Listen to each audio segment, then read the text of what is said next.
Hello and festive greetings to you all. My name is Mr. March, if you don't know me, and I would like to read a short extract for you today from what I think must be the world's greatest Christmas story. This is, of course, A Christmas Carol by Charles Dickens. I'm going to pick the story up in stave 3, otherwise known as chapter 3, where we meet the second of the three spirits. Awakening in the middle of a prodigiously tough snore and sitting up in bed to get his thoughts together, Scrooge had no occasion to be told that the bell was again upon the stroke of 1.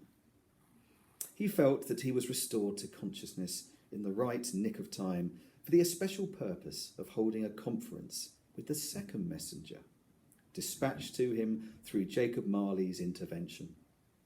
But finding that he turned uncomfortably cold when he began to wonder which of his curtains this new spectre would draw back, he put them every one aside with his own hands, and lying down again established a sharp lookout all round the bed, for he wished to challenge the spirit on the moment of its appearance, and did not wish to be taken by surprise and made nervous.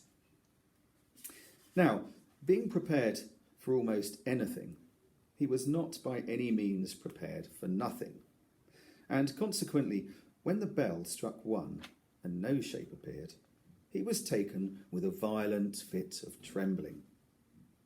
5 minutes, 10 minutes, a quarter of an hour went by, yet nothing came. All this time he lay upon his bed, the very core and centre of a blaze of ruddy light, which streamed upon it when the clock proclaimed the hour, and which, being only light, was more alarming than a dozen ghosts, as he was powerless to make out what it meant or would be at, and was sometimes apprehensive that he might be at that very moment an interesting case of spontaneous combustion, without having the consolation of knowing it.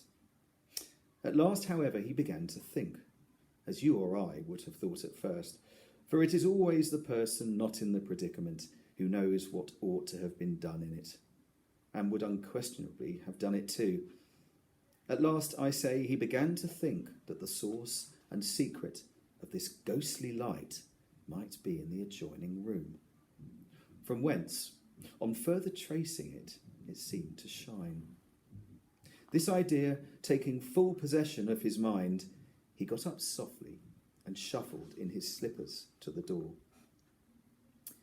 The moment Scrooge's hand was on the lock, a strange voice called him by his name and bade him enter. He obeyed. It was his own room. There was no doubt about that, but it had undergone a surprising transformation.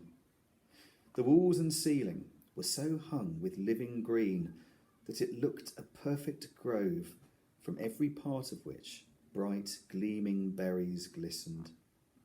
The crisp leaves of holly, mistletoe, and ivy reflected back the light, as if so many little mirrors had been scattered there, and such a mighty blaze went roaring up the chimney as that dull petrification of a hearth had never known in Scrooge's time, or Marley's, or for many and many a winter season gone.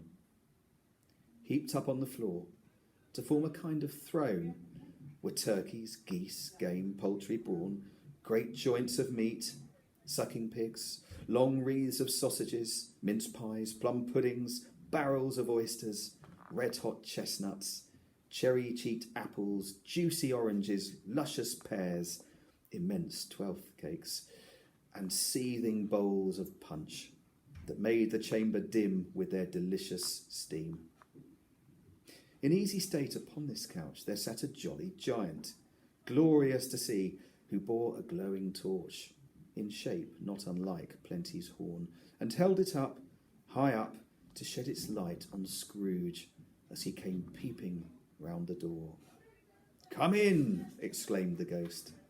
"Come in and know me better, man." Scrooge entered timidly and hung his head before this spirit. He was not the dogged Scrooge he had been, and though the spirit's eyes were clear and kind, he did not like to meet them. I am the ghost of Christmas presents, said the spirit.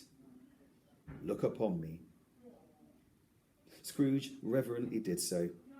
It was clothed in one simple deep green robe or mantle bordered with white fur.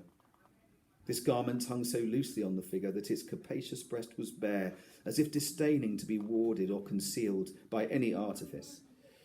Its feet, observable beneath the ample folds of the garment, were also bare, and on its head it wore no other covering than a holly wreath, set here and there with shining icicles.